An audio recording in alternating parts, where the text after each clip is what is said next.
Blanton straight from the barrel is back. It's the holy grail of horsies. This bottle here clocks in at 129 proof. It around like that $150 mark retail, $250 on secondary. Is there a budget version of this bottle on the market today? I don't know. But the Blue Note Juke Joint Uncut Unfiltered tastes very similar to the regular Blanton single barrel. It screams that red berry profile. And today, these bottles are going toe-to-toe in a blind battle to see which one comes out.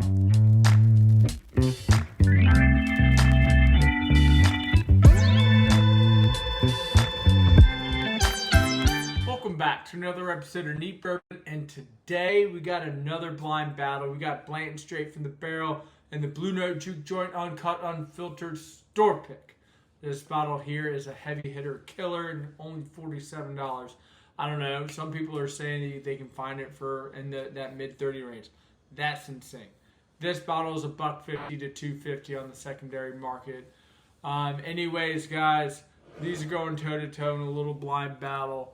Really interested to see which one comes out on top here. This was a subscriber request saying, hey, the Juke Joint compares to the regular Blantons, but what compares to the Uncut Unfiltered? And naturally, the straight from the barrel is what came to mind. So we're going to put these two together and, see what happens. Got no clue. Anyways, we're going to go ahead into glass one here.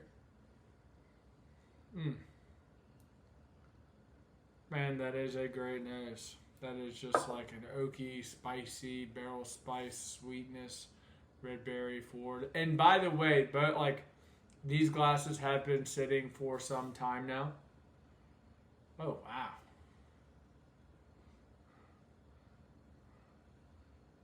It's very similar. Huh. I thought for sure one of these might have stood out a little bit. Because I remember when I did the regular Juke Joint versus the Blantons, I picked the Blantons up, pretty quickly.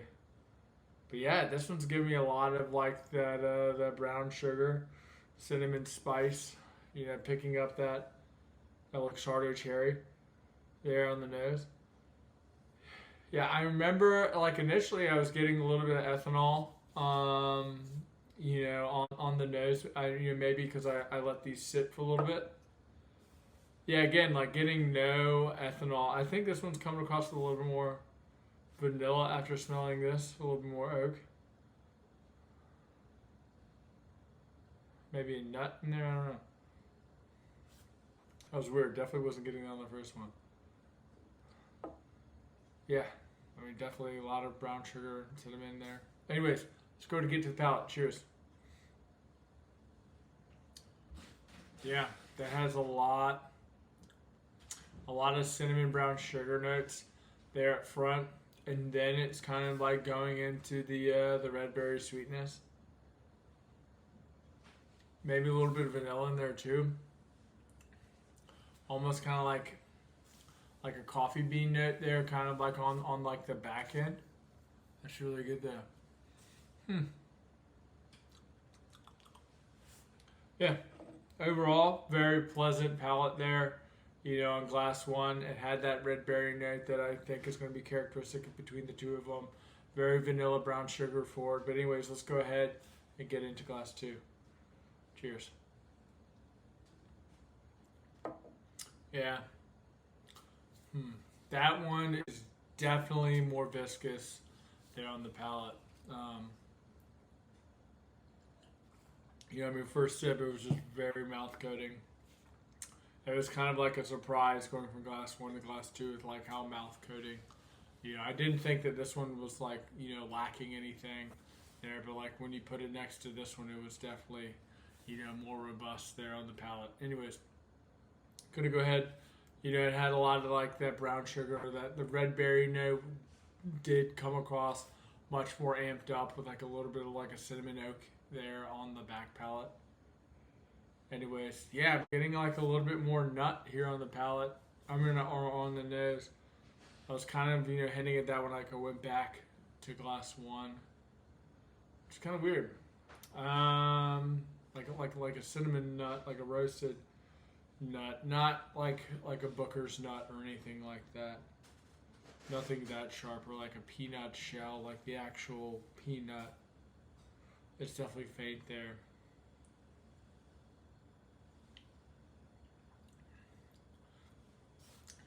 Wow, that's wild. Yeah, I mean, going back to the palate, this is so much sweeter than the first time I tasted it. Like that was just like Luxardo cherry syrup, like all over. Wow. And then, yeah, definitely started out with like that vanilla. Then it went into like the Luxardo cherry syrup. Can't really talk today. And then it went into like kind of like that cinnamon spicy finish. Yeah, like no ethanol in this one, no ethanol in this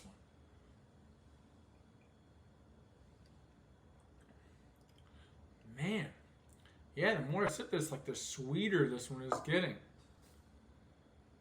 Man, that's wild. I mean, there is no nut on the palate. That's kind of weird that I can kind of smell a little bit. It doesn't transfer over to the palate at all there.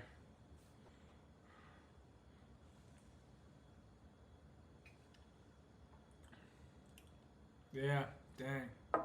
Wow. Yeah. Yeah, I'm gonna have to go ahead and give the nod to glass one. Yeah, I mean, like, don't get me wrong, like this glass tastes exceptional right now with like that Luxardo cherry syrup notes. Really, what like the set it apart was like how oily and mouth coating and viscous like this glass was. Again, like this glass wasn't lacking anything, but like when I took the sip of glass two right after glass one, like it just, you know, when like a bourbon just like coats the entire mouth. Like it was just like a flavor explosion there. Like that was like a very, you know, enjoyable drinking experience. So I'm gonna have to give the nod, you know, to glass two strictly because of like the mouth coatingness. The flavor profiles here were very similar.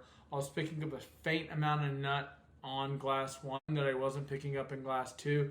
The nut would have been replaced with like more of like that red berry sweetness. I would say like the oak profiles were very comparable between the two. The sweetness notes and the viscosity was just amped up a little bit on glass one. And I would say that this one would be the Blanton straight from the barrel, and I would call this one to be the Blue Note Juke Joint. Let's go ahead and see. Yep, STFB. So, whoop, again, that was a waste of time. Nobody could see that. Anyways, this is a Blanton straight from the barrel. And yeah, BN, Blue Note. So, and this is the Blue Note Uncut Unfiltered. Anyways, guys, for $150 or $47, like if you can't find this, this is a fantastic alternative. This is a Blue Note Juke Joint Uncut Unfiltered. I got this from Seelbach. They delivered it straight to me. I live in Virginia, so it's a great option. You know, very comparable profiles. Already went over. I'm not going to bore you with that again. Anyways, guys, if you enjoyed content like this, you know, please, you know, give me a like. Would you, you know, leave me a comment down below. Have you ever done a, you know, comparison like this before? What do you think of Blanton straight from the barrel? What do you think of the Blue Note Uncut Unfiltered? I think this is a phenomenal bottle and a prime, you know, replacement if you can't find this. Anyways, guys, my name's Tanner. This is Neat Bourbon. And as always, pop the bottles and share the pours. And we'll see you in the next one.